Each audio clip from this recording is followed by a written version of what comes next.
కోరుకుంటున్నాను. సో నీ నుంచి కూడా చాలా మంది ఇన్స్పైర్ అయ్యారు, నీ నుంచి Yeah. చాలా మంది నేర్చుకున్నారు. Hmm. సో తెలియకుండా నువ్వు కూడా గురువయ్యే వాళ్ళకి. Hmm. ఇంతకుముందు కైన్ మాస్టర్ ట్యూటోరియల్స్ తెలుగు అంటే నేనే ఉంటా ఫస్ట్. ఆ, ఎందుకంటే నేను చేసినందుకు ఎవరు లేదు, ఉమ్, తెలుగులో ట్యూటోరియల్స్ ఎవరు చేయలేదు సరిగ్గా. ఉమ్, సో నేను స్టార్ట్ చేశాను. నేను ఎడిటింగ్ చేయడమే కాకుండా ఇట్లా ఎడిటింగ్ చేస్తే మీకు కూడా వ్యూస్ వస్తారా, మీకు కూడా మంచిగా చేసుకోవచ్చు అనే ఇదితో స్టార్ట్ చేశాను. అది అందరికి నచ్చింది.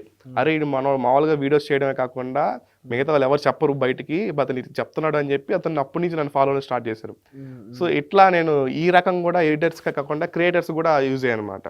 ఉమ్, ఉమ్. సో అలా స్టార్ట్ అయింది నా జర్నీ, ఆ ఎడిటింగ్ ట్యూటోరియల్స్ కూడా. Okay, thank you so much Joshi.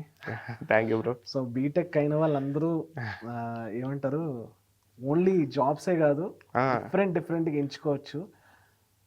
Software job చేసే వాళ్ళకన్నా సూపర్ మార్గం అంటారు కదా, అలాంటి వాళ్ళకి కూడా యూట్యూబ్ అనేది ఒక బిగ్గెస్ట్ ప్లాట్ఫామ్. దానికి సూపర్ ఎగ్జాంపుల్ నువ్వు.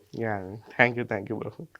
బట్ ఖచ్చితంగా నువ్వు ఇంకా మూవీస్ చేయాలని కోరుకుంటున్నాను. ఇప్పుడు ఏదైతే చెప్పావో కొంతమంది ఆర్టిస్టులు వాళ్ళకన్నా సూపర్గా అవ్వాలని కోరుకుంటున్నాను. Thank you bro. ఇంకేమైనా ఈ ఆడియన్స్కి నీ రీల్స్ చూసే వాళ్ళకి ఏం చెప్పాలనుకున్నావు ఫైనల్గా? సో మామూలుగా ఇన్ఫ్లుయెన్సర్స్ ఎవరైతే ఉన్నారో కొత్తగా సోషల్ మీడియాలోకి వచ్చారో, స్టార్టింగ్ నార్మల్గా నాకేంటంటే ఏదైనా వీడియోస్ పెట్టినప్పుడు వ్యూస్ తక్కువ వచ్చాయని చెప్పి ఫీల్ అవుతూ ఆపేస్తారు అనమాట, ఇంక ఛానల్ కంటెంట్ వీడియోస్ ఆపేస్తారు.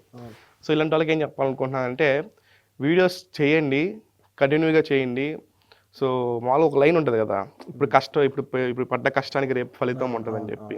సో నేను ఇంతకు ముందు 2 years బ్యాక్ చేసిన కష్టానికి ఫలితం ఇప్పుడు చేస్తున్నాను, ఇప్పుడు నేను అనుభవిస్తున్నాను అనమాట. సో ఇంతకు ముందు చేసిన కష్టానికి ఇప్పుడు నాకు ఆఫర్స్ వస్తున్నాయి. సో మీరు చేసే కంటెంట్ ఏదైతే ఉంటాయో వ్యూస్ రాలేదని చెప్పి ఆపేయడం ఇట్లాంటివన్నీ చేయకండి.